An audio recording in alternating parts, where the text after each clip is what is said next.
আউযুবিল্লাহি বিসমিল্লাহির রহমানির রহিম নাহমাদুহু ওয়া নুসাল্লি আলা রাসূলিহিল কারীম আম্মা বাদ। দূরে কাছে দেশে এবং প্রবাসে যে আমাদের আলোচনা অনুষ্ঠান দেখছেন সকলের প্রতি আন্তরিক প্রীতি শুভেচ্ছা মোবারকবাদ। সর্বপ্রথম মহান রব্বুল আলামিনের দরবারে লক্ষ কোটি শুকরিয়া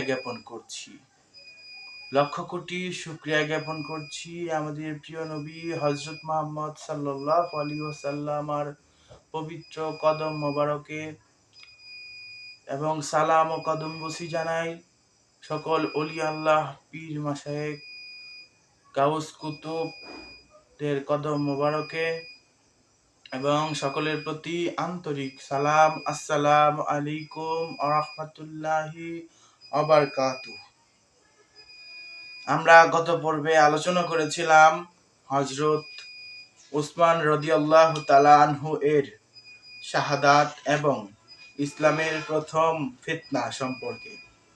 আমরা আজকে আলোচনা করতে চলেছি আমিরুল মুমিনিন হযরত আলী কারামুল্লাহ ওয়াজহুর খিলাফত এবং তাকে হত্যা সম্পর্কে।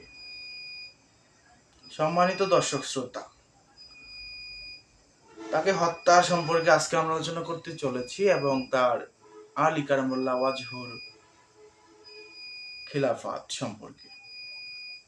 প্রসিদ্ধ উক্তি মতে ৩৫ হিজরিতে ১৮ জিলহজ হযরত উসমান রাদিয়াল্লাহু তাআলা আনহু নিহত হলে লোকজন হযরত আলী কারামুল্লাহ ওয়াজহুর কাছে ছুটে যায় এবং তার হাতে বাইয়াত গ্রহণ করে।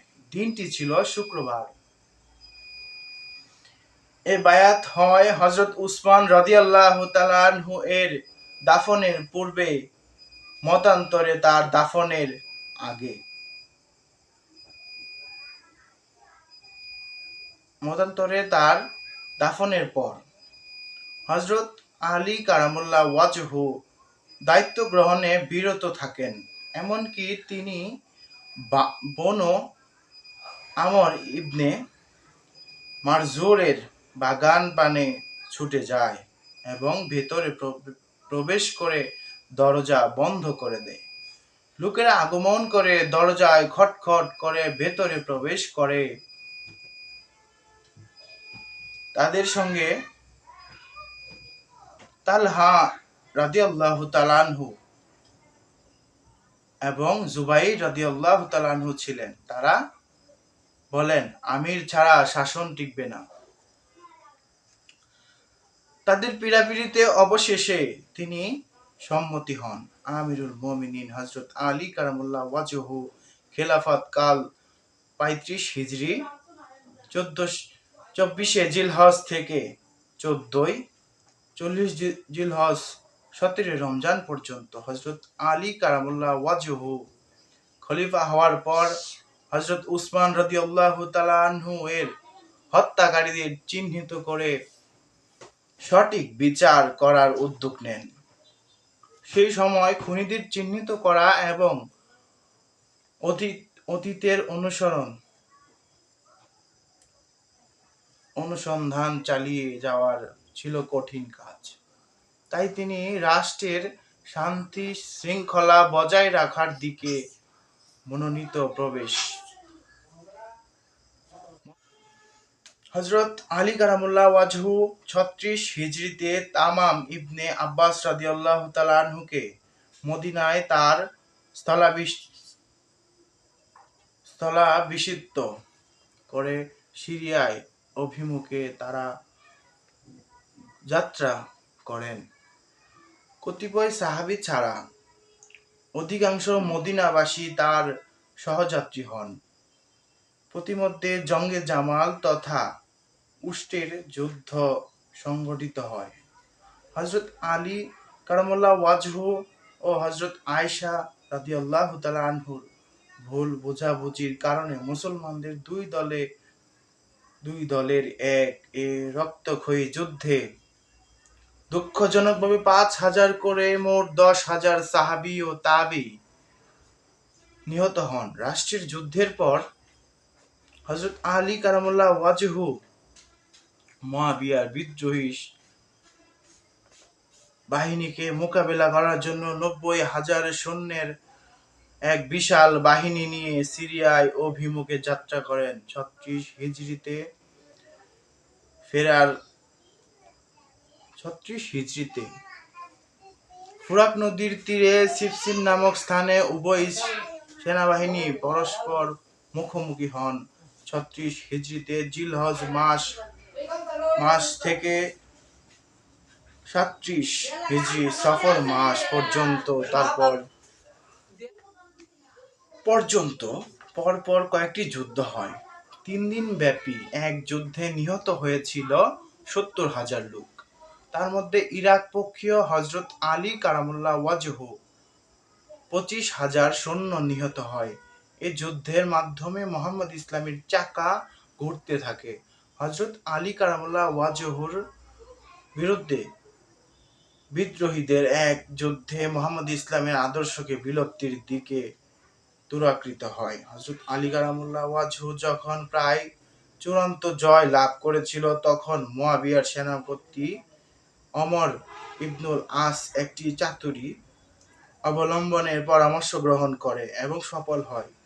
সিরিয়ার সৈন্যরা কুরআনের পাতা তাদের বর্শাগ্রে বিদ্ধ করে উপরে তুলে ধরে বলে, আল্লাহর কিতাবের ফয়সালা তারা মানবে যারা মানবে। হযরত আলী কারামুল্লাহ ওয়াজহুর একটি বিশাল সৈন্যবাহিনী বিদ্রোহীদের কূটশীলের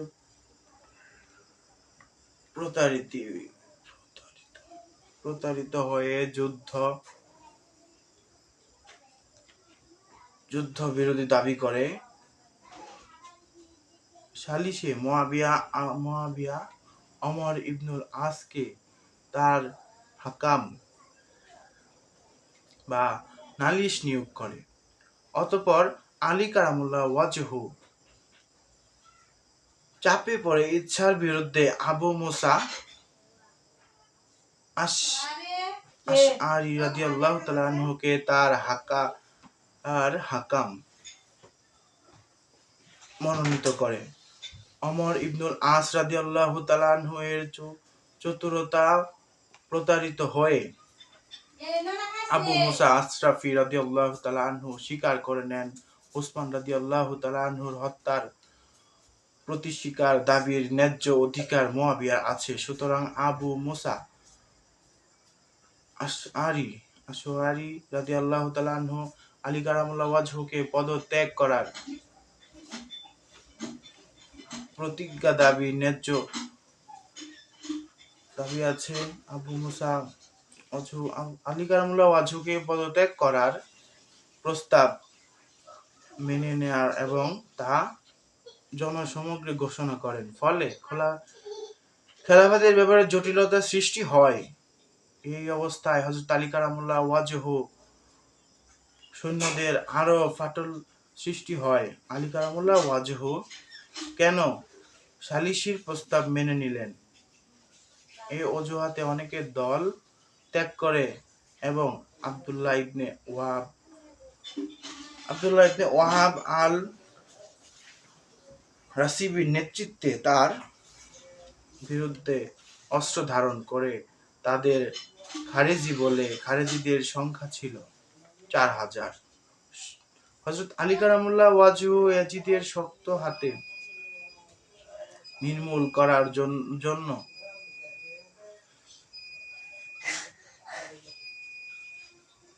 নাওরার যুদ্ধে পরিচালনা করে। নাওরায়ের এ যুদ্ধে তিনি খারেজিদের ন্যায্য নির্মূল করে দিলেন।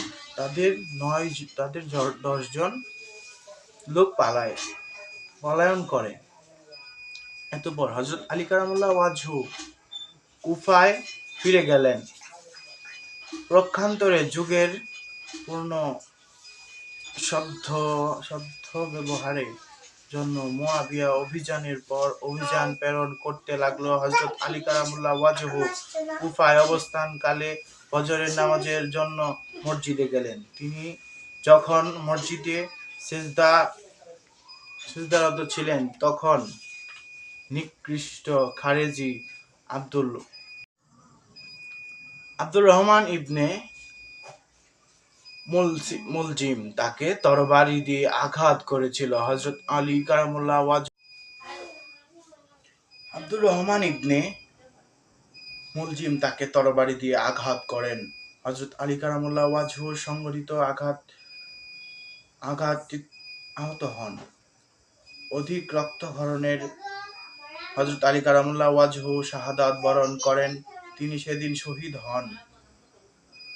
দিনটি ছিল 14 হিজরি সনের 17 রমজান রোজ শুক্রবার।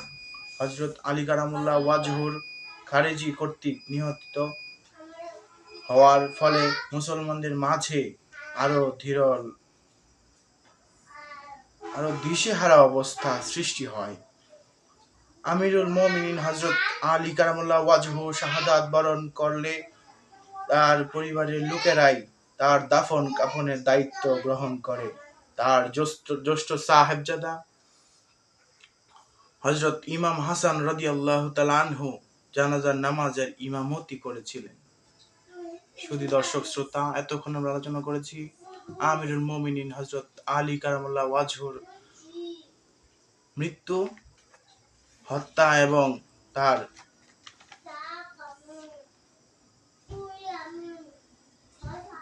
খেলাফত সম্পর্কে। আশা করি আমাদের ভিডিও ভালো লেগেছে। অবশ্যই লাইক, কমেন্ট, শেয়ার করবেন এবং সাবস্ক্রাইব করবেন। ধন্যবাদ সবাইকে এবং সকলের কাছে বিদায় নিচ্ছি। আসসালামু আলাইকুম ওয়া রাহমাতুল্লাহি ওয়া বারাকাতুহু।